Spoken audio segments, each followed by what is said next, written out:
សង្សារជាអ្នកដទៃព្រោះពេលនេះស្រីមានគេចូលស្ដីអូនហើយបងបានត្រឹមឈឺដេកយំ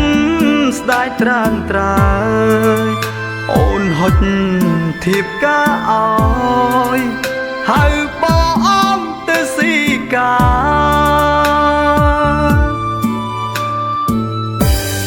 7ថ្ងៃទៀតអូនរៀបការហើយអូនបានដងអើយហេតុអ្វីក៏ឈឺម្លេះណាអូនភ្លេចអង្ហើយទៀងដែរយើងធ្លាប់សន្យាតស៊ូឆាប់បានរៀបការពេលនេះអូនការជាមួយអ្នកផ្សេងពេលនេះសង្សារការចោលខ្ញុំហើយឈឺណាស់លោកអើយឃើញអូនទំនឹងអ្នកផ្សេងបងត្រឹមជាភ្ញៀវកូនកំឡុងគឺជាគេបងអងឱកាសក្បែរព្រោះពេលនេះអូនប្រពន្ធគេ7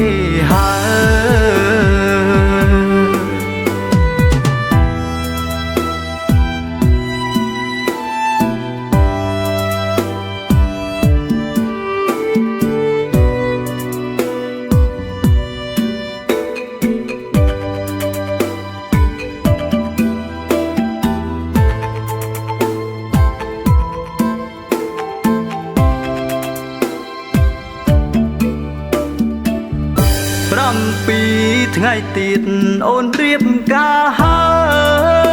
យអូនបានដងអើយហេតុអ្វីក៏ឈឺម្លេះណាអូនភ្លេចអង្ហើយទៀងដែរយើងធ្លាប់សន្យាតស៊ូឆាប់បានរៀបការពេលនេះអូនការជាមួយអ្នកផ្សេងពេលនេះសង្សារការចោលខ្ញុំហើ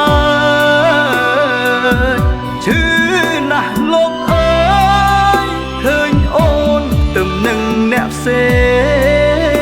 ងបងត្រឹមជាភ្ញៀវកូនកំឡុងគឺជាគេបងអងឱកាសក្បែរព្រោះពេលនេះអូ